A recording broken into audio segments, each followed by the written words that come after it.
Yan, nagja-jogging ating pambato sa matirik na araw. Nagpapalakas ng stamina si Cuadro Alas. Yung tinatawag nilang boy hingal. Ayan o. Hindi madali ang mag-training mga kawin boxing fanatics. Yung training sa boxing. Kailangan mo palakasin yung stamina.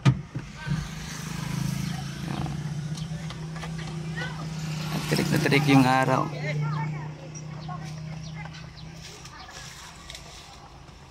Yan, talagang fully support yung mga kabataan dito. Nandito kami sa sasakyan ng ating pambato, yung sasakyan niya na best of the best na Hakot Award, yung car shoes sa Cebu. Salamat tayo na nabigyan tayo ng opportunity na makaranas rin na makasakay sa kanyang sasakyan at talagang masaksihan yung kanyang training pag-iinsayo. Cuadro Alas kasi meron. Yan, Weird Boxing Fanatics. So huwag niyong kalimutan mag-like at mag-share, mag-subscribe sa ating YouTube channel.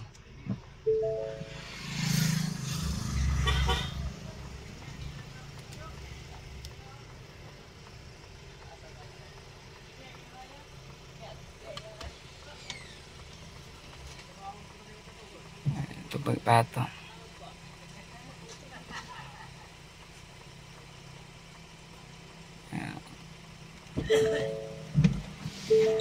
Sobrang ginagalang yung ating pambato dito sa kanila. Yung mga tao kapag nakakita talagang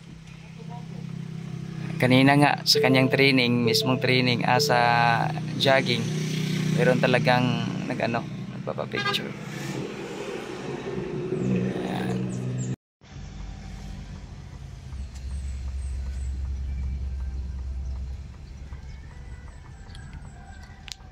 Ayan, mga boxing fanatics, medyo malayo-layo na tayo sa pinangang that place na nag-start yung nag-start na tumakbo itong ating pambato. Sobrang tirik ng araw. Nakaka-excite panoorin mga boxing fanatics, training pa lang, jogging. Lalong-lalo na kaya sa sa mismong bakbakan.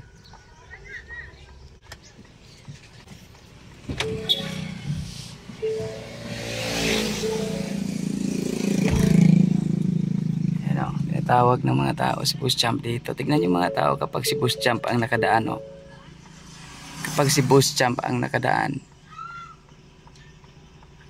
Ayan, tignan yung mga tao dito. Kaya sa mga nagsasabi dyan sunog talaga sila. Nagsasabi dyan, wala talaga, paninirang puri lang talaga yung ginawa nila sa ating pambato. Tao na walang ginagawa sa kanila, binibigyan nila ng mga kahit anong paratang na hindi maganda.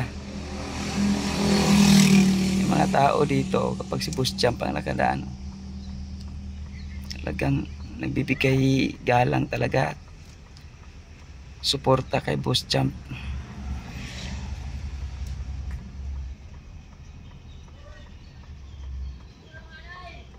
Ayan